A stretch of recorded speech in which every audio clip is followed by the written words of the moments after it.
2 ಸಲ ಭಾರತಕ್ಕೆ world cup ಅನ್ನು ತಂದುಕೊಟ್ಟಂತಹ ಕ್ಯಾಪ್ಟನ್ ನೀವು.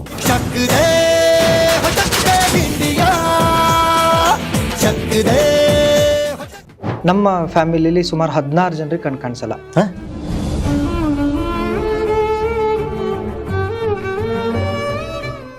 ನೋಡಪ್ಪ, ಆಪರೇಷನ್ ಆಯ್ತು, ನಿನಗೆ ಈಗ ಪಟ್ಟಿ ರಿಮೂವ್ ಮಾಡ್ತೀನಿ, ಮುಚ್ಚಿರ್ತಾರೆ ಸರ್, 2 ಕಣ್ಣಿಗೂ ತೆಗಿತೀನಿ, ನೀನ್ ಏನ್ ನೋಡಕ್ ಇಷ್ಟಪಡ್ತೀಯ ಫಸ್ಟ್ ಅಂದ್ರು.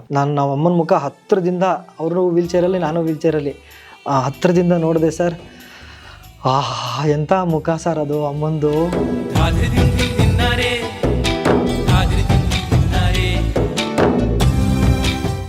ನಂಗೆ ಇನ್ನೂ ಡ್ರಾಪ್ಸ್ ನಡೀತಾ ಇತ್ತು. ಕಣ್ಣು ಆಪ್ರೇಷನ್ ಆಗಿ ಒಂದು 2.5-3 ತಿಂಗಳಾಗಿತ್ತು ಅನ್ಸುತ್ತೆ. ಅಪ್ಪನಿಗೇನೋ ಹುಷಾರಿಲ್ಲದೆ ಮೆಗನ್ ಹಾಸ್ಪಿಟ್ಲ್ ಶಿವಮೊಗ್ಗದಲ್ಲಿ ಡೆತ್ ಆಗೋಗ್ಬಿಟ್ರು. ನಮ್ಮಮ್ಮ ನಮ್ಮ ಫ್ಯಾಮಿಲಿನೇ ಕೊಲಾಪ್ಸ್ಟ್ ಅಂತ ತಿಳ್ಕೊಂಡಿದ್ರು. ಯಾಕೆಂದರೆ ಈಗ ಊಟ ಬಟ್ಟೆ ಕೊಡೋರು ಯಾರು? ಅವರೊಬ್ಬರು ದುಡ್ದಾಕೋರಿದ್ರು. ಸರ್ ಗೊತ್ತಾ ನಿಮಗೆ, ನಮ್ಮಮ್ಮ ನನಗೇನಕ್ಕೆ ಸ್ಕೂಲಿಗೆ ಸೇರಿಸಿದ್ದು ಅಂತ? ನಮ್ಮಮ್ಮ ನನಗೆ ಸ್ಕೂಲಿಗೆ ಸೇರಿಸಿ, ನೀನು ದೊಡ್ಡ ಡಾಕ್ಟ್ರ್ ಆಗು ಅಥವಾ ಇಂಜಿನಿಯರ್ ಆಗು, IAS IPS ಆಫೀಸರ್ ಆಗು, ರಾಜಕಾರಣಿ ಆಗು ಅಂತ ನಂಗೆ ಸ್ಕೂಲಿಗೆ ಸೇರಿಸಲಿಲ್ಲ ಸರ್. ಅಮ್ಮ ಒಂದೇ ಒಂದು ಕಾರಣಕ್ಕೆ ನಂಗೆ ಸ್ಕೂಲಿಗೆ ಸೇರಿಸಿದ್ದು, ಇಲ್ಲಿ ಫ್ರೀ ಊಟ ಬಟ್ಟೆ ಸಿಗುತ್ತೆ ಅನ್ನೋಕ್ಕೆ. ಜನವರಿ 2ನೇ ತಾರೀಕು ಅಮ್ಮನ್ನು ಕಳ್ಕೊಬಿಟ್ಟೆ. ಜಗದೊಳಗೆ ಮೊದಲು ಜನಿಸಿದಳು. ಯಾರು ಇವರು? ಶೇಖರ್ ನಾಯ್ಕ್. ಕ್ರಿಕೆಟ್ನ ವರ್ಲ್ಡ್ ಕಪ್ ಅನ್ನ ಸೌತ್ ಆಫ್ರಿಕಾದಲ್ಲಿ ಎತ್ತಿ ಹಿಡಿಯುವ ಹಂತದವರೆಗೆ ಹೋಗಿದ್ದೆ ಹೇಗೆ?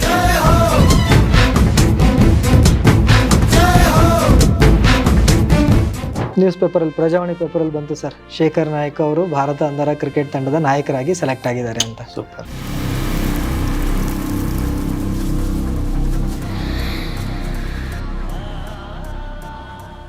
ನನ್ನ ಜೊತೆಗಿದ್ರೆ ಶೇಖರ್ ನಾಯ್ಕ್ ಸರ್, ಮಾತಾಡಿಸ್ತಾ ಹೋಗ್ತೀನಿ. ಶೇಖರ್ ನಾಯ್ಕ್ ಸರ್, ಕಾರ್ಯಕ್ರಮಕ್ಕೆ ಸ್ವಾಗತ. Thank you sir, thank you so much. ತುಂಬ ಖುಷಿ ಆಯಿತು ನಿಮ್ಮನ್ನು ಕೂತು ಮಾತಾಡಿಸ್ತಾ ಇರೋದು. ಕಾರಣ, ಭಾರತ ತಂಡವನ್ನು ಪ್ರತಿನಿಧಿಸೋಕೆ ನಾವೆಲ್ಲ ಜರ್ಸಿ ಹಾಕೋಬೇಕು ಅನ್ನೋ ದುಡ್ಡು ಕೊಟ್ಟು ಹೋಗ್ಬೇಕು. ನಾವು ದುಡ್ಡು ಕೊಟ್ಟು ತಗೋಬೇಕು ಜರ್ಸಿನ, ನಿಮಗೆ ಸರ್ಕಾರವೇ ಕೊಡುತ್ತೆ. ಸೊ ಅದರಲ್ಲೂ ಕ್ರಿಕೆಟ್ ಅನ್ನುವಂತಹ ಒಂದು ಇವಾಗ ಕಮರ್ಷಿಯಲ್ ಆಗಿರುವಂಥ ಒಂದು ಸಂದರ್ಭದಲ್ಲಿ ಭಾರತ ಸರ್ಕಾರದ ಒಂದು ಇಲಾಖೆಯಿಂದ ಜರ್ಸಿ ತೊಗೊಳ್ಳೋದಿದೆಯಲ್ಲ, ಅದು ನನ್ನ ಪ್ರಕಾರ ಬಹಳ ದೊಡ್ಡ ವಿಷಯ. 2 ಸಲ ಭಾರತಕ್ಕೆ ವರ್ಲ್ಡ್ ಕಪ್ ಅನ್ನು ತಂದುಕೊಟ್ಟಂತಹ ಕ್ಯಾಪ್ಟನ್ ನೀವು. ಲೈನ್ಸ್ ಕ್ರಿಕೆಟ್ ಅಂತ ಇಂಗ್ಲೀಷಲ್ಲಿ ಕರೀತಾರೆ, ನಾವು ಅದನ್ನು ಅಂತರ್ದೃಷ್ಟಿ ಕ್ರಿಕೆಟ್ ಅಂತ ಹೇಳ್ತೀವಿ. ಅಂತರ್ದೃಷ್ಟಿ ಕ್ರಿಕೆಟ್ ಅಂತ ಹೇಳ್ತೀವಿ. ಯಾರು ಇವರು ಶೇಖರ್ ನಾಯ್ಕ್? ಎಲ್ಲಿ ಹುಟ್ಟಿದ್ರು, ಎಲ್ಲಿ ಬೆಳೆದ್ರು? ಕ್ರಿಕೆಟ್ನ ವರ್ಲ್ಡ್ ಕಪ್ಪನ್ನು ಸೌತ್ ಆಫ್ರಿಕಾದಲ್ಲಿ ಎತ್ತಿ ಹಿಡಿಯುವ ಹಂತದವರೆಗೆ ಹೋಗಿದ್ದೆ ಹೇಗೆ ಅನ್ನೋದು ಗೊತ್ತಾಗಬೇಕು ಅಂತ ಇವತ್ತಿನ ಈ ಸಂದರ್ಶನದಲ್ಲಿ ಮಾತಾಡ್ತಾ ಇದ್ದೀನಿ. ಹೇಳಿ ಸರ್, ನಿಮ್ಮ ಬಗ್ಗೆ ಹೇಳಿ. ಸರ್, ನಮ್ಮ ಜರ್ನಿ ಯಾವಾಗ ಸ್ಟಾರ್ಟ್ ಆಗಿದ್ರೂ ಕೂಡ ನಾವು ಅದಕ್ಕೊಂದು ಆ ಜರ್ನಿಗೊಂದು ಗೋಲ್ ಇಟ್ಕೊಂಡು ಪ್ರತಿದಿನ ಆ ಒಂದು ಕನಸನ್ನು ಕಾಣ್ತಾ ಹೋದರೆ ಖಂಡಿತವಾಗ್ಲೂ ಪ್ರತಿಯೊಬ್ಬರ ಜರ್ನಿನೂ ಕೂಡ ಒಂದು ಸಕ್ಸಸ್ಫುಲ್ಲಾಗಿ ಎಂಡ್ ಆಗುತ್ತೆ. ಸೊ ಅದೇ ಥರ ಸರ್, ನಮ್ಮ ಫ್ಯಾಮಿಲಿಯಲ್ಲಿ ಸುಮಾರು 16 ಜನರಿಗೆ ಕಣ್ ಕಾಣಿಸಲ್ಲ. 16 ಜನರಿಗೆ ಕಣ್ ಕಾಣಿಸಲ್ಲ ನಮ್ಮ ಮನೇಲಿ. ಅಂದರೆ 16 ಜನ ಬ್ಲೈಂಡು, ಎಲ್ಲ ಫುಲ್ ಬ್ಲೈಂಡು, ಕೆಲವರು ಸ್ವಲ್ಪ ಕಾಣಿಸುವಂಥವ್ರು. ಸೊ ಆ ಥರ 16 ಜನ. ಇದೊಂದು ಹೆರಿಡಿಟ್ರಿ ಸರ್, ನಮ್ಮ ಅಜ್ಜಿ ಕಡೆಯಿಂದ. ನಿಮ್ಮ ತಂದೆ ತಾಯಿ ಯಾರಿಗಾದ್ರೂ ಇತ್ತಾ? ನಮ್ಮ ತಂದೆ ಬೇರೆ ಕಡೆಯಿಂದ ಬಂದು ನಮ್ಮ ಅಮ್ಮಂಗೆ ಮದುವೆ ಆಗಿದ್ದು, ಹಾಗಾಗಿ ತಂದೆ ಕಡೆ ಪ್ರಾಬ್ಲಮ್ ಏನಿಲ್ಲ, ಅಮ್ಮನ ಕಡೆ ಜೆನೆಟಿಕ್ ಆಗಿತ್ತು ಇದು. ಸೊ ಹಾಗಾಗಿ 16 ಜನ ಬ್ಲೈಂಡ್ ಇದ್ರು. ಆಮೇಲೆ 16 ಜನ ಅಂದ್ರೆ ನಿಮ್ಮ ಅಮ್ಮನ, ನಮ್ಮಮ್ಮ, ನಮ್ಮ ಅಕ್ಕಂದ್ರು, ನಮ್ಮಮ್ಮನ ಅಕ್ಕಂದ್ರು, ನಮ್ಮ ದೊಡ್ಡಮ್ಮಂದ್ರು, ನೀವೆಷ್ಟು ಜನ? ಅವ್ರ ಮಕ್ಕಳುಗಳು ಸರ್, ನಮ್ಮಮ್ಮನಿಗೆ ನಾವು ಒಬ್ಬನೇ ಮಗ. ಸೊ ಒಬ್ಬನೇ ಮಗ. ಸೊ ಈ ಥರ ಇತ್ತು. ಆಮೇಲೆ ಅವಾಗ ನಮ್ಮ ಫ್ಯಾಮಿಲಿಯವರೆಲ್ಲ ಏನು ಸ್ಕೂಲ್ ಗೀಲಿಗೆಲ್ಲ ಏನು ಹೋಗದೆ, ಅವ್ರಿಗೆ ಅಷ್ಟಕ್ಕೊಂದು ಎಜುಕೇಟ್ ಆಗಿರಲಿಲ್ಲ. ಹೋಗಿ ಕಣ್ಣು ಆಪ್ರೇಷನ್ ಮಾಡಿಸ್ಬೇಕು, ಚೆಕಪ್ ಮಾಡಿಸ್ಬೇಕು. ಆಮೇಲೆ ಚೆಕಪ್ ಮಾಡ್ಸೋಕ್ಕೆ ಅಷ್ಟೊಂದು ದುಡ್ಡು ಕೂಡ ಇರ್ತಾ ಇರಲಿಲ್ಲ. ಯಾಕೆಂದರೆ ನಮ್ಮ ಫ್ಯಾಮಿಲಿ, ನಾನೊಂದು ಲಂಬಾಣಿ ಕಮ್ಯುನಿಟಿಯಿಂದ ಬಂದಿರತಕ್ಕಂಥವನು. ಸೊ ಅಷ್ಟೊಂದು ಕಡು ಬಡತನ. ಏನೋ ಇತ್ತೀಚಿನ ಜನರು ದುಡ್ಡುಗಾಗಿ ದುಡಿತಾ ಇದ್ದಾರೆ, ಅವಾಗ ಊಟಕ್ಕಾಗಿ ದುಡಿತಾ ಇದ್ರು. ಊಟ ಒಂದಿತ್ತಂದರೆ ಬದುಕೊಂಡು ಹೆಂಗೋ ಜೀವನ ಸಾಗಿಸ್ಕೊಂಡು ಹೋಗ್ಬೋದು ಅಂತ. ಸೊ ಹಾಗೆ ಊಟಕ್ಕೋಸ್ಕರ ದುಡಿತಾ ಇದ್ರು. ಅವತ್ತು ಕೆಲ್ಸಕ್ಕೆ ಹೋದರೆ, ಅದು ನಮ್ಮದು ಹೊಲ ಗದ್ದೆ ಎಲ್ಲ ಎಂಥದೂ ಇಲ್ಲ. ಅವತ್ತು ಕೂಲಿ ಕೆಲ್ಸಕ್ಕೆ ಹೋದರೆ ಅವತ್ತು ಅಪ್ಪ ಅಮ್ಮ ಎಲ್ಲ ತಂದು ರೇಷನ್ ತಂದು ಅಡುಗೆ ಮಾಡಿ ಊಟ ಮಾಡಿ. ಯಾವ ಊರು ನಿಮ್ಮದು? ಸರ್, ನನ್ನ ಸ್ವಂತ ಊರು ಶಿವಮೊಗ್ಗ. ಶಿವಮೊಗ್ಗದ ಹತ್ರ ಬಸ್ ಸ್ಟ್ಯಾಂಡಿಂದ ಒಂದು 3 ಕಿಲೋಮೀಟರ್ ಆಗುತ್ತೆ, ಹರ್ಕೆರೆ ಅಂತ ಹೇಳ್ಬಿಟ್ಟು ಶಿವನ ದೇವಸ್ಥಾನ ಇದೆ ಸರ್. ಅಲ್ಲೇ ಜಾತ್ರೆ ಎಲ್ಲ ನಡೆಯುತ್ತೆ. ನಮ್ಮದು ಶಿವಮೊಗ್ಗನೇ. ಸೊ ಹರ್ಕೆರೆ ಅಂತ ಗಾಜನೂರ್ ಹೋಗೋ ರೂಟು. ಅಲ್ಲಿ ನಾನು ಸುಮಾರು 8 ವರ್ಷಗಳ ಕಾಲ ಸಂಪೂರ್ಣ ಅಂಧನಾಗಿದ್ದೆ. ಏನೇನು ಇಲ್ಲ, ಝೀರೋ. ಅವಾಗ ನಾನು ಚಿಕ್ಕ ಹುಡುಗ ಇದ್ದಾಗ ಈ ಕೋಳಿ ಮತ್ತು ಕುರಿ, ಎಮ್ಮೆ, ಹಸು ಎಲ್ಲ ಸೌಂಡ್ ಮಾಡಿದಾಗ ನಾನು ಯಾಕೆ ಆ ಥರ ಮಾಡೋಕ್ಕಾಗ್ತಾ ಇಲ್ಲ ಅನ್ನೋದು ಒಂದು ಭಾವನೆ ಬರ್ತಾ ಇತ್ತು. ಬೇರೆಯವರೆಲ್ಲ ಆ ಥರ ನಾನು ನಂತರ ಇರೋ ಜನರು ಆ ಥರ ಸೌಂಡ್ ಮಾಡ್ತಾ ಇದ್ದಾರೆ ಅಂತ ಅನ್ಕೋಬಿಟ್ಟಿದ್ದೀನಿ. ಯಾಕೆಂದರೆ ನಂಗೆ ಆ ಇಮ್ಯಾಜಿನೇಷನೇ ಇಲ್ಲ, ಟೋಟಲಿ ಬ್ಲ್ಯಾಕ್. ಯಾವ್ದು ಹೆಂಗಿರುತ್ತೆ? ಯಾವ್ದು ಹೆಂಗಿರುತ್ತೆ ಏನು ಅಂತ. ನಾನು ಕೆಲವೊಂದು ಟೈಮು ನಮ್ಮ ಅಮ್ಮನ ಮುಖ ಮುಟ್ಟು ನೋಡ್ಬಿಟ್ಟು ಮೂಗು ನನಗೂ ಮೂಗಿದೆ, ನಮ್ಮ ಅಮ್ಮನ ಕೂದಲು ಉದ್ದ ಇದೆ ನಂದ್ಯಾಕಿಲ್ಲ. ಸೊ ಈ ಥರದ್ದು ಸುಮಾರು ಪ್ರಶ್ನೆಗಳು ಹುಟ್ಟಾಗ್ತಾ ಇದ್ವು ನನಗೆ. ಆಮೇಲೆ ಮಳೆ ಬಂದರೆ ಯಾರೋ ನಿಂತ್ಕೊಂಡು ಮೇಲ್ಗಡೆಯಿಂದ ನನ್ನ ಮೇಲೆ ನೀರು ಸುರಿತಾ ಇದ್ದಾರೆ, ಬಿಸಿಲು ಬಂದರೆ ಯಾರೋ ಬೆಂಕಿ ಹಚ್ಚಿದ್ದಾರೆ, ಗಾಳಿ ಬಂದರೆ ಯಾರೋ ಉಫ್ ಅಂತ ಇದ್ದಾರೆ. ಸೊ ಈ ಥರ ಟೋಟಲಿ ಅಪೋಸಿಟ್. ಏನಂದರೆ ಏನಂತ ಬ್ಲ್ಯಾಂಕ್ ಆಗಿದೆ ಸರ್, ಏನಂದರೆ ಏನೂ ಗೊತ್ತಿರಲಿಲ್ಲ. ಸೊ ಹಾಗಾಗಿ ಅಪ್ಪ ಅಮ್ಮ ಅಂತೂ ನನಗೆ ಭಾಳ ಅಂದ್ರೆ ಭಾಳ ಆಸೆ ಪಡ್ತಾಯಿದ್ರು. ಒಬ್ಬನೇ ಮಗ ಇದ್ದೆ ನಾನು. ಅದರಲ್ಲೂ ನಾನು ಚಿಕ್ಕ ಹುಡುಗ ಇದ್ದಾಗ ತುಂಬ ಅಂದರೆ ತುಂಬ ಕ್ಯೂಟ್ ಆಗಿದ್ದಂತೆ. ಸೊ ಊರವರೆಲ್ಲ ಬಂದ್ಬಿಟ್ಟು ನನ್ನ ಮುದ್ದಾಡೋದು. ನಮ್ಮ ಹೊಳೆ ಪಕ್ಕನೇ, ತುಂಗಭದ್ರಾ ಹೊಳೆ ಪಕ್ಕನೇ ನಮ್ಮನೆ ಇದ್ದಿದ್ದು. ಸೊ ಹೊಳೆಗೆ ಹೋಗಿ ಬರೋರು, ಬಟ್ಟೆ ತೊಳೆಯೋಕ್ಕೆ ಅದಕ್ಕೆ ಇದಕ್ಕೆಲ್ಲ ಬರೋರು, ನನಗೆ ಮುದ್ದಾಡೋರು, ಹೋಗೋದು, ಆ ಥರ ಮಾಡ್ತಿದ್ರಂತೆ. ಹಾಗಾಗಿ ಏನು ತುಂಬ ಪ್ರೀತಿ ಮಾಡ್ತಾಯಿದ್ರು ನಮ್ಮೂರವ್ರು ನನ್ನ.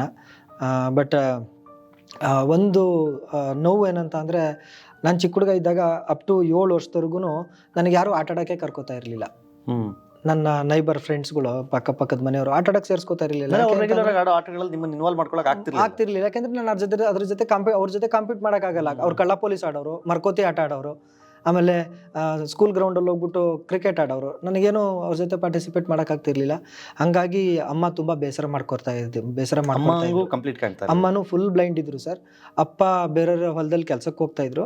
ಅಮ್ಮ ಅವರಿಗೆ ಸ್ವಲ್ಪ ಸಪೋರ್ಟಿವ್ ಮಾಡೋಕ್ಕೆ, ಏನಾದರೂ ಕಬ್ಬು ಕಡಿದ್ರೆ ಅದ್ರದ್ದು ಹೊರಗಿರೆ ಕಟ್ಟೋಕ್ಕೆ, ಆಮೇಲೆ ಮನೆಗೆ ಏನಾದರೂ ಹುಲ್ಗಿಲ್ಲು ತಂದು ಅದನ್ನು ಬೇರೆಯವ್ರಿಗೆ ಸೇಲ್ ಮಾಡಬೇಕು ಅಂದರೆ ಅದಕ್ಕೆ ಹೊರ ಕಟ್ಟೋಕ್ಕೆ, ಆ ಥರದಕ್ಕೆ ಅಮ್ಮ ಹೋಗ್ತಾಯಿದ್ರು. ಸೊ ಈ ಥರ ನನಗೆ ಯಾರೂ ಆಟ ಆಡೋಕ್ಕೆ ಸೇರಿಸ್ಕೋತಾನೆ ಇರಲಿಲ್ಲ. ಹಾಗಾಗಿ ಅಮ್ಮ ಭಾಳ ಬೇಸರ ಮಾಡ್ಕೋತಾಯಿದ್ರು. ಅಮ್ಮ ನನಗೆ ಒಂದಿನ ಅಂದರು, ನೋಡು ಇವತ್ತು ಈ ದಿನ ಈ ಹುಡುಗರು ನಿನ್ನನ್ನು ಆಟ ಆಡೋಕ್ಕೆ ಕರ್ಕೊಳ್ತಾ ಇಲ್ಲ ಅಲ್ವಾ, ನಾಳೆ ಒಂದಿನ ನೀನೇ ಕ್ರಿಯೇಟ್ ಮಾಡಬೇಕು. ನಿನಗೆ ಬಂದ್ಬಿಟ್ಟು ಈ ಹುಡುಗರು ಶೇಖರ್ ನನ್ನೂ ಆಟ ಆಡೋಕ್ಕೆ ತಗೊಳ್ಳೋ ಅನ್ನೋ ಮಟ್ಟಕ್ಕೆ ನೀನು ಬೆಳಿಬೇಕು. ನಿನಗೆ ಕಾಣಿಸಲ್ಲ ಅಂತೇಳ್ಬಿಟ್ಟು ನೀನು ಮೂಲೆ ಗುಂಪಾಗಬಾರ್ದು, ನೀನು ಎಲ್ಲರ ಥರ ಬೆಳಿಬೇಕು, ಎಲ್ಲರ ಥರ ನೀನು ಹಾರಾಡ್ಕೊಂಡಿರಬೇಕು ಅಂತ ಯಾವಾಗಲೂ ತುಂಬ ಸಪೋರ್ಟ್ ಮಾಡ್ತಾಯಿದ್ರು ನನಗೆ. ಸೊ ಈಗ ಅಮ್ಮನೇ ಮೊದಲು ಗುರು ಸರ್. ಆಮೇಲೆ ನಾನು ಫುಲ್ ಬ್ಲೈಂಡ್ ಆಗಿದ್ದಾಗ ಅಮ್ಮ ಸುಮ್ಮನೆ ನಮ್ಮೂರಲ್ಲಿ ಗೌರ್ಮೆಂಟ್ ಸ್ಕೂಲ್ ಇತ್ತು, ಕನ್ನಡ ಕಿರಿಯರ ಪ್ರಾಥಮಿಕ ಶಾಲೆ, ಅಲ್ಲಿ ಕರ್ಕೊಂಡು ಹೋಗೋದು, ಕೂರಿಸೋದು, ಮತ್ತು ಸಾಯಂಕಾಲ ವಾಪಸ್ ಮನೆಗೆ ಕರ್ಕೊಬರೋದು, ಆ ಥರ ಮಾಡ್ತಾಯಿದ್ರು. ಎಜುಕೇಷನ್ ಎಲ್ಲ ಇಲ್ಲಿ ತನಕ ಮಾಡಿದ್ರಿ ಸರ್? ಎಜುಕೇಷನ್ ಅಪ್ ಟು ಡಿಗ್ರಿವರೆಗೂ ಮಾಡಿದೆ ನಾನು. ಅಂದರೆ ಈ ಫುಲ್ ಬ್ಲೈಂಡ್ ಆಗಿದ್ದಾಗ ಊರಲ್ಲೇ ಇದ್ನಲ್ಲ, ಅವಾಗ ರೆಗ್ಯುಲರ್ ಎಜುಕೇಶನ್ ಮಾಡಿದೆ ಸರ್. ಸರ್ ಅದು ಒಂದು ಬ್ರೈಲ್ ಅಂತ, ಬ್ರೈಲ್ ಅಲ್ಲಿ ಅಪ್ ಟು 10th ಸ್ಟ್ಯಾಂಡರ್ಡ್ ವರೆಗೂ ಬರ್ತೀವಿ. ಆಮೇಲೆ ನಾನು PU ಬಂದಾಗ ಅವಾಗೆಲ್ಲ ಐಪಾಡ್ ಅಂದ್ರೆ ಅದೇ ವಾಯ್ಸ್ ರೆಕಾರ್ಡರ್. ನಾವು ಲೆಕ್ಚರರ್ ಯಾರಾದ್ರೂ ಪಾಠ ಮಾಡ್ತಾ ಇದ್ರೆ ಇದನ್ನ ರೆಕಾರ್ಡ್ ಮಾಡ್ಬಿಟ್ಟು ಅವ್ರಿಗೆ ಕೊಡ್ತಾ ಇದೀವಿ. ಅವ್ರ ಜೋಬಲ್ಲಿ ಇಟ್ಕೊಬಿಟ್ಟು ಪಾಠ ಮಾಡಾದ್ಮೇಲೆ ನಮಗೆ ವಾಪಸ್ ಕೊಡೋರು. ನಾವು ಬಸ್ಸಲ್ಲಿ ಹೋಗ್ತಾ ಅದನ್ನ ಆಡಿಯೋ ಕೇಳಿಸ್ಕೊಂಡು ಅದಕ್ಕೆ ಹೆಡ್ಫೋನ್ ಹಾಕೊಂಡು ಆಡಿಯೋ ಕೇಳಿಸ್ಕೊಂತ ಆ ಥರ ರೀಡ್ ಮಾಡ್ತಾ ಇದ್ವಿ ಸರ್. ಆ ಥರ ಡಿಗ್ರಿ ಮಾಡಿದೆ. ಸೊ ಆಮೇಲೆ ಇಲ್ಲಿ ಬಂದರೆ ಒಂದಿನ ನಮ್ಮೂರಲ್ಲಿ ಅಪ್ಪ ಅಮ್ಮ ಎಲ್ಲ ಕಬ್ಬು ಕಡಿಯೋಕೆ ಹೋಗಿದ್ರು ಸರ್, ಹೊಳೆಯಿಂದ ಆಚೆ ದಡದಲ್ಲಿ. ನಮ್ಮೂರಲ್ಲಿ ಮಂಗಳವಾರ ಸಂತೆ ಶಿವಮೊಗ್ಗದಲ್ಲಿ. ಸೊ ಅವಾಗ ಸಂತೆಗೆ ಅಪ್ಪ ಏನೋ ದುಡ್ಡು ಕೊಟ್ಟರು ಅಂತ ಅಮ್ಮ ಹೋಗ್ತಾಯಿದ್ರು, ಅಮ್ಮ ಮತ್ತು ಅಜ್ಜಿ. ನನಗೆ ಹೋಗ್ಬೇಕು ಅಂತ ತುಂಬ ಹಠ ಮಾಡ್ತಾ ಇದ್ದಂತೆ. ಸರಿ ಬಾಪ್ಪ ಅಂತ ಅಂದರು. ಸರ್ ಇಲ್ಲಿ ಈಗ ಬರೋ ನೆಕ್ಸ್ಟು ನನ್ನ ಒಂದು ಲೈಫ್ ಜರ್ನಿ ಅಂದರೆ, ಕೆಲವೊಬ್ರು ಜೀವನದಲ್ಲಿ ಒಂದು ಕೆಟ್ಟದಾಯಿತು ಅಂದರೆ ಮುಗೀತು, ನನ್ನ ಜೀವನ ಕೊಲ್ಯಾಪ್ಸ್ಡ್ ಅಂತ ಅನ್ಕೋತಾರೆ. ಕೆಲವೊಂದು ಕೆಟ್ಟದಾಗೋದು ಅದು ಒಳ್ಳೇದಕ್ಕೋಸ್ಕರ ಅಂತ ನಾವು ಯಾವಾಗಲೂ ಪಾಸಿಟಿವ್ ಆಗಿಯೇ ಥಿಂಕ್ ಮಾಡಬೇಕು. ಸೊ ಅದೇ ಥರ ಅವತ್ತು ಆ ಹೊಳೆ ಕ್ರಾಸ್ ಮಾಡಬೇಕಾದ್ರೆ ನಾನೊಂದು ಸುಮಾರು 25-30 ಅಡಿ ಕೆಳಗಡೆ ಬಿದ್ದೋಗ್ಬಿಟ್ಟೆ. ನಮ್ಮಮ್ಮನ ಸೀರೆ ತುಳಿದ್ಬಿಟ್ಟು ಇಲ್ಲಿ ಮಾರ್ಕಿದೆ. ಬಿದ್ದೋದಾದ್ಮೇಲೆ ತುಂಬ ನಮ್ಮಮ್ಮ ಮತ್ತು ನಮ್ಮ ಅಜ್ಜಿ ಎಲ್ಲ ಜೋರಾಗಿ ಕಿರ್ಚಕ್ಕೆ ಸ್ಟಾರ್ಟ್ ಮಾಡಿದ್ರು. ಆ ಕಡೆ ಹೊಲದಿಂದ ನಮ್ಮ ಅಪ್ಪ, ನಮ್ಮ ದೊಡ್ಡಪ್ಪ, ನಮ್ಮ ಅಜ್ಜಿನೂ ಪಾರ್ಷಲ್ ಬ್ಲೈಂಡ್ ಆಗಿದ್ರು. ಸೊ ದೊಡ್ಡಪ್ಪ ಎಲ್ಲ ಓಡ್ ಬಂದಾದ್ಮೇಲೆ ನನ್ನ ಎತ್ತಿದ್ರು. ನೋಡಿದ್ರೆ ಇವನು ಶೇಖರ್ ಸತ್ತೋಗ್ಬಿಟ್ಟ ಅಂತ ತಿಳ್ಕೊಬಿಟ್ಟಿದ್ದಾರೆ. 25-30 ಅಡಿ. ಈ ಕಾಣಿಸೋರಾದ್ರೆ ಅಕಸ್ಮಾತ್ ಆ ಕಲ್ಲಿಗಿಲ್ಲಾದ್ರೂ ತಪ್ಪಿಸ್ಕೋಬಹುದು. ನನಗೇನು ಗೊತ್ತಿಲ್ಲ, ಸುಮ್ಮನೆ ಒಂದು ನಾಯಿ ಮರಿನ ಟೆರೇಸ್ ಮೇಲಿಂದ ಕೆಳಗಡೆ ಎತ್ತಾಕ್ತಂಗೆ. ಸೊ ಆ ಥರ ಆಗೋಗ್ಬಿಡ್ತು. ಸೊ ಎತ್ಕೊಬಂದು ಮನೆಯಲ್ಲಿ ಮಲಗಿಸಿದ್ರು. ಹಾಸ್ಪಿಟ್ಲಿಗೆ ಹೋಗಿ ದುಡ್ಡು ಕೂಡ ಇರಲಿಲ್ಲ ಅಂತ ಅವಾಗ. ಮತ್ತು ಈಗ ರೇಷನಿಗೆ ಕೊಟ್ಟಿರೋ ದುಡ್ಡು ಹೋಗಿ ಹಾಸ್ಪಿಟ್ಲಿಗೆ ಕಟ್ಬಿಟ್ರೆ ಮತ್ತು ವಾರ ಇಡೀ ತಿನ್ನೋಕ್ಕಿಲ್ಲ. ಸೊ ಹಂಗೆ ಮಲಗಿಸಿದ್ರಂತೆ. ಅರ್ಶಿನ ಪುಡಿ, ಕಾಫಿ ಪೌಡ್ರೆಲ್ಲ ಹಾಕ್ಬಿಟ್ಟು. ಆಮೇಲೆ ಗಾಡ್ ಗ್ರೇಸ್ ಅಂತೀವಲ್ಲ ಸರ್, ನೆಕ್ಸ್ಟ್ ಡೇನೇ ನಮ್ಮೂರಿಗೆ ಯಾರೋ ಗೌರ್ಮೆಂಟ್ ಇದರಿಂದ ಹಾಸ್ಪಿಟಲಿಂದ ಡಾಕ್ಟರ್ಸ್ ಬಂದ್ಬಿಟ್ಟು ಕ್ಯಾಂಪ್ ಮಾಡ್ತಾಯಿದ್ರಂತ, ಹಳ್ಳಿಗಳಲ್ಲಿ ಕ್ಯಾಂಪ್ ಮಾಡ್ತಾಯಿದ್ರು. ಸೊ ಅವ್ರಿಗೆ ಯಾರೋ ಹೋಗಿ ಹೇಳಿದ್ದಾರೆ, ಈ ಥರ ಒಬ್ಬ ಹುಡುಗ ನಿನ್ನೆ ಬಿದ್ದೋಗ್ಬಿಟ್ಟಿದ್ದಾನೆ ಸರ್, ಫುಲ್ ಬ್ಲೀಡಿಂಗ್ ಆಗ್ತಾಯಿದೆ, ಸ್ವಲ್ಪ ಏನಾದರೂ ಹೆಲ್ಪ್ ಮಾಡಿ ಅಂತ. ಆಮೇಲೆ ಅವ್ರು ಬಂದ್ಬಿಟ್ಟು ಎಲ್ಲ ಟಿಂಚರ್ ಎಲ್ಲ ಹಾಕಿ, ಆಮೇಲೆ ಯಾಕೆ ಈ ಹುಡುಗಂಗೆ ಕಾಣಿಸಲ್ವಾ ಅಂತ ಅಪ್ಪ ಅಮ್ಮಂಗೆ ಕೇಳಿದ್ರಂತೆ. ಇಲ್ಲ ಸರ್ ಹಿಂಗೆ ಕಾಣಿಸಲ್ಲ, ನಮ್ಮ ಫ್ಯಾಮಿಲಿಯಲ್ಲಿ ಸುಮಾರು ಜನರಿಗೆ ಕಾಣಿಸಲ್ಲ, ನನಗೂ ಕಾಣಿಸಲ್ಲ ಅಂತ ಅಮ್ಮ ಅಂದ್ರಂತೆ.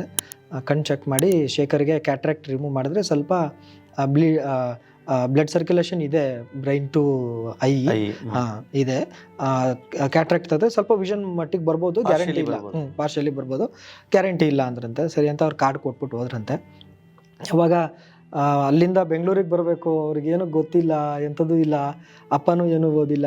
ಸೊ ಹಾಗಾಗಿ ಹೆಂಗೋ ಊರವರು ಸುಮಾರು ಒಂದು 180-200 ರೂಪಾಯಿ ಕಲೆಕ್ಟ್ ಮಾಡಿಕೊಟ್ರಂತೆ. ಅದನ್ನ ತೊಗೊಂಡು ಬೆಂಗಳೂರಿಗೆ ಬಂದು ನಂಗೆ ನಿಜವಾಗ್ಲೂ ತುಂಬ ವಂಡರ್ ಆಗುತ್ತೆ ಸರ್. ಯಾಕೆಂದರೆ ಬರೀ ಅವಾಗ ಒಂದು ಕಾರ್ಡ್ ಇಟ್ಕೊಂಡು ಹಾಸ್ಪಿಟ್ಲ್ ಹುಡ್ಕೋದು, ಅದರಲ್ಲೂ ಅಮ್ಮ ಬ್ಲೈಂಡ್ ಇದು ಸರ್ 94ನೇ ಇಸ್ವಿ.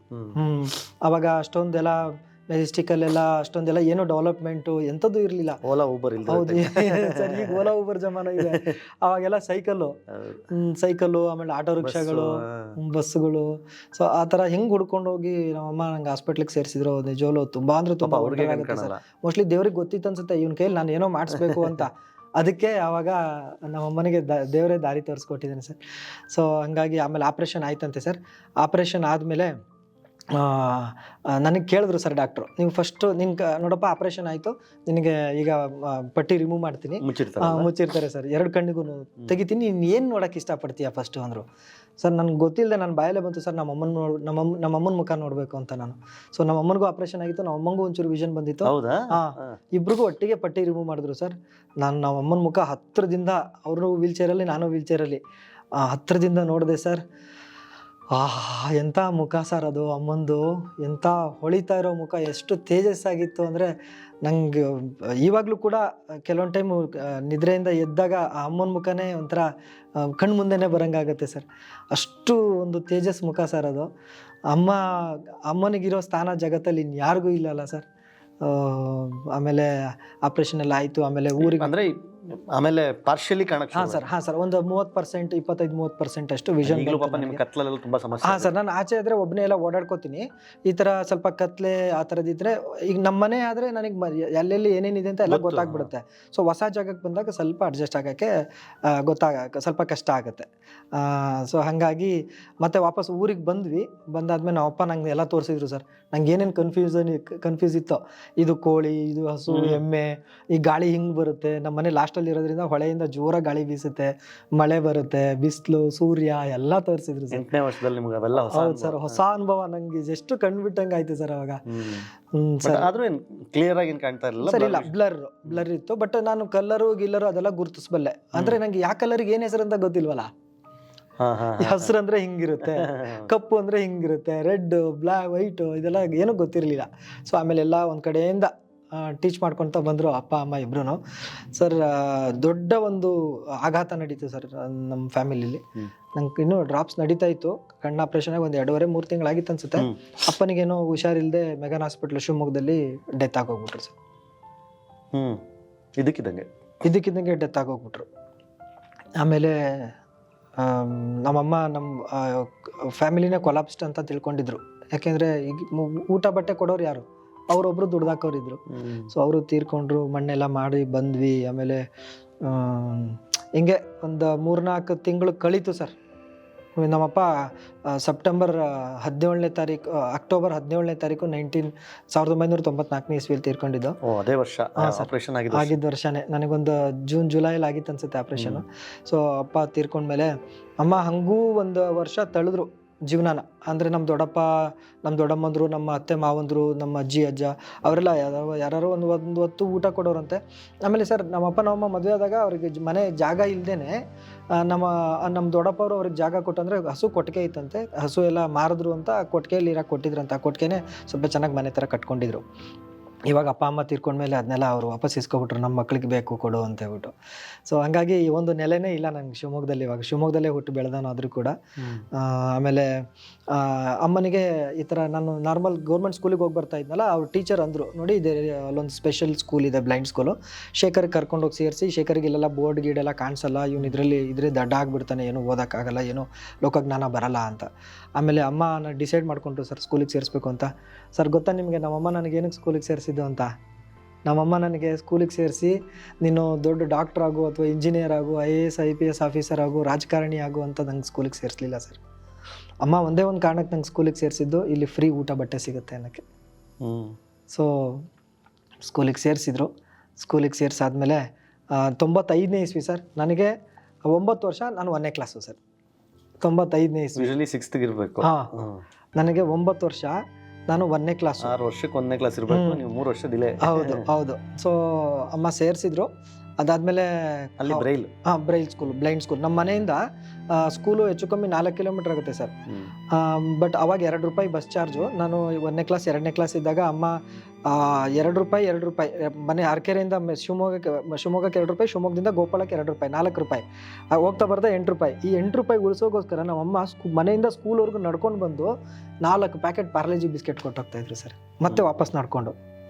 ಆ ₹8ಗೋಸ್ಕರ ನನ್ನ ಮಗನಿಗೆ ಏನಾದರೂ ತಿಂಡಿ ಸಿಗಲಿ ಅಂತ ಹೇಳ್ಬಿಟ್ಟು. ಅಂದರೆ ಅಮ್ಮಂಗೆ ದುಡ್ಡು ಹೆಂಗೆ ಬರ್ತಾಯಿತ್ತು ಅಂದರೆ ಅವಾಗ ಬ್ಲೈಂಡ್ಸಿಗೆ ಪೆನ್ಷನ್ ಬರ್ತಾಯಿತ್ತಲ್ಲ ಸರ್, ಆ ಪೆನ್ಷನ್ ಬಂದಾಗ ಅವಾಗ ₹25 ಎಷ್ಟು ₹50 ಬರ್ತಾಯಿತ್ತು ಅನಿಸುತ್ತೆ. ಅದನ್ನು ತಗೊಂಡು ನಮ್ಮಮ್ಮ ಜೀವನ ಮಾಡಿದ್ರು ಸರ್. ಆಮೇಲೆ 97ನೇ ಇಸ್ವಿಲಿ ಕ್ರಿಕೆಟ್ ಆಡೋಕ್ಕೆ ಸ್ಟಾರ್ಟ್ ಮಾಡಿದೆ. ಸೊ 97ನೇ ಇಸ್ವಿಲಿ ಏನಕ್ಕೆ ಕ್ರಿಕೆಟ್ ಕಡೆಗೆ ಕೋಲು ಬಂತು ಸರ್? ಕ್ರಿಕೆಟು ನಿಜವಾಗ್ಲೂ ಒಂದು ಟರ್ನಿಂಗ್ ಪಾಯಿಂಟು ಸರ್. ನಮ್ಮ ಸ್ಕೂಲಲ್ಲಿ 2 team match ಆಡ್ತಾಯಿದ್ರು.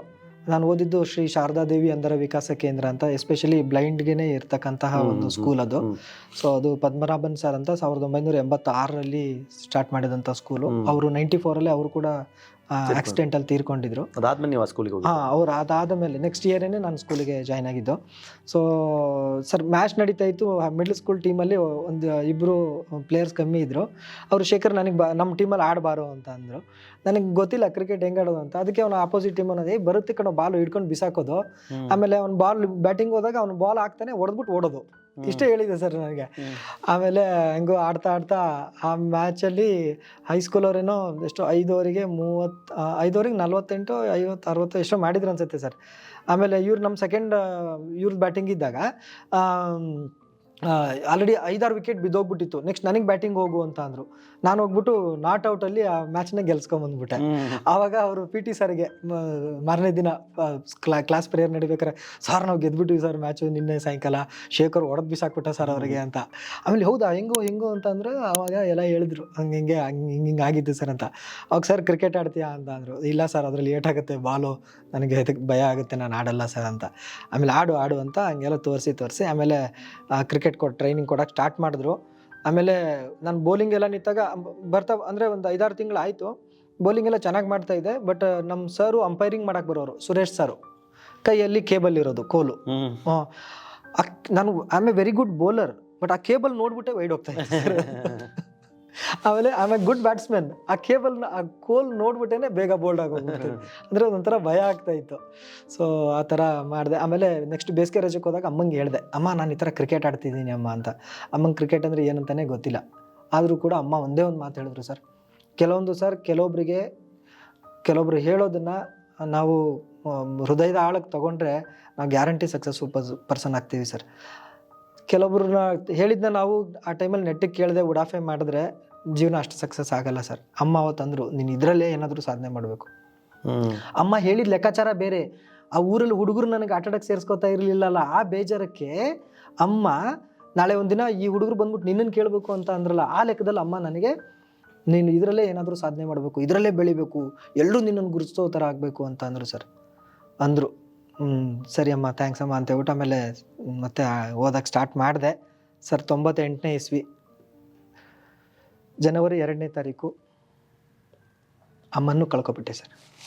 98 almost 4 years after ಅಪ್ಪ ಹೋದ್ಮೇಲೆ. 4 ವರ್ಷ. ಸೊ ಅವಾಗ ನಾನು ಕೂಡ ಅಂದ್ಕೊಂಡೆ ನನ್ನ ಲೈಫ್ ಮುಗೀತು, ನಿಂಗೆ ಅಪ್ಪ ಇಲ್ಲ ಅಮ್ಮ ಇಲ್ಲ, ನನಗೆ ಕಾಣಿಸಲ್ಲ, ಏನು ಮಾಡಲಿ ಅಂತ. ಅವಾಗ ನಿಮಗೆ 12 ವರ್ಷ ಸರ್.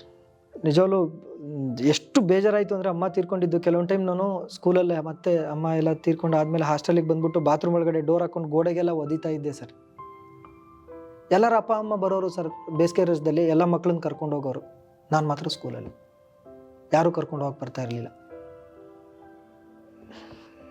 ಭಾಳ ಬೇಜಾರಾಯಿತು ಸರ್ ಅದು. ಆಮೇಲೆ ಸ್ಕೂಲಲ್ಲಿ ಹಸುಗಳೆಲ್ಲ ಇತ್ತು ಸರ್. ಅದನ್ನೆಲ್ಲ ಏಪ್ರಿಲ್ ಮೇ ರಜದಲ್ಲಿ ಹಸುಗಳನ್ನ ಸಗಣಿ ಬಾಚೋದು, ಹಸುಗಳು ತೊಳೆಯೋದು, ಹಾಲು ಕರಿಯೋದು, ಈ ಥರದ್ದೆಲ್ಲ ಮಾಡ್ತಾಯಿದ್ದೆ. ಆಮೇಲೆ ಸ್ಕೂಲಲ್ಲಿ ಅಂಬಿಕಾ ಮಿಸ್ ಅಂತ ಇದ್ದರು, ಅವರು ಮದುವೆ ಆಗಿಲ್ಲ. ಅವರು ನನ್ನನ್ನು ಮಗನ ಥರ ತಿಳ್ಕೊಂಡ್ರು ಸರ್. ನನಗೆ ಏನಾದರೂ ಸೊಳ್ಳೆ ಕಚ್ಚಬಾರ್ದು ಅಂತ ನೆಟ್ಸು, ಸೋಪು, ಪೇಸ್ಟು, ಚಡ್ಡಿ, ಬನಿಯನು, ಅದೆಲ್ಲ ಟವಲ್ಲು ಎಲ್ಲ ಅವರೇ ಕೊಡಿಸ್ತಾಯಿದ್ರು ಸರ್. ಅಲ್ಲಿ ಮಂಜಣ್ಣ ಅಂತಲೂ ಇದ್ದರು, ಅವರು ಕೂಡ ನನಗೆ ಬಟ್ಟೆ ಬರೆ ಎಲ್ಲ ಕೊಡಿಸೋದು ಎಲ್ಲ ಮಾಡ್ತಾಯಿದ್ರು ಸರ್. ಸೊ ಹಿಂಗೆ ಬಂತು ಲೈಫು. ಆಮೇಲೆ ಕರ್ನಾಟಕ ಟೀಮಿಗೆ ಸ್ಕೂಲ್ ಟೀಮಿಂದ ಬೆಂಗಳೂರಿಗೆ ಬಂದು ಎಲ್ಲ ಮ್ಯಾಚ್ ಎಲ್ಲ ಆಡಿದ್ವಿ. ಆಮೇಲೆ 2000ನೇ ಇಸ್ವಿಲಿ ಕರ್ನಾಟಕ ಟೀಮಿಗೆ ಸೆಲೆಕ್ಟ್ ಆದೆ ಸರ್. ಕರ್ನಾಟಕ ಟೀಮಿಗೆ ಸೆಲೆಕ್ಟ್ ಹೆಂಗಾದೆ ಅಂದ್ರೆ ಅಂದ್ರೆ ಈ ಬ್ಲೈಂಡ್ಸ್ ಕ್ರಿಕೆಟ್ ನಲ್ಲೂ ಹೌದು ಸಹಿತ ಸರ್. ಝೋನು. ಹೌದು ಸರ್. ಈಗ ಸ್ಟೇಟ್ ಲೆವೆಲ್ ಮಾಡ್ತಾರೆ ಸರ್. ಫಸ್ಟ್ ಸ್ಟೇಟ್ ಲೆವೆಲ್ಲು, ಆಮೇಲೆ first district level, state level, ಆಮೇಲೆ ಝೋನಲ್ಲು, ಇಂಟರ್ ಝೋನಲ್ಲು, ನ್ಯಾಷನಲ್ಲು, ಆಮೇಲೆ ಇಂಡಿಯನ್ ಟೀಮು. ನ್ಯಾಷನಲ್ಸ್ ಆದಮೇಲೆ ಇಂಡಿಯನ್ ಟೀಮಿಗೆ ಸೆಲೆಕ್ಟ್ ಆಗ್ತಾರೆ ಸರ್. ಸೊ ಈ ಥರನೇ ಮತ್ತೆ ಈಗೇನು BCCI ಎಲ್ಲ ಫಾಲೋ ಮಾಡ್ತಾ ಇದ್ದಾರೆ ಸೆಲೆಕ್ಷನ್ ಪ್ರೊಸೀಜರು, ಅದೇ ಥರ ಬಿಲ್ಕುಲ್ ಅದೇ ಥರ ಇದೆ. ಸೊ ನಾನು ಕರ್ನಾಟಕ ಟೀಮಿಗೆ ಸೆಲೆಕ್ಟ್ ಆಗಿದ್ದು ಒಂದು ಭಾಳ ಇದಿದೆ ಸರ್.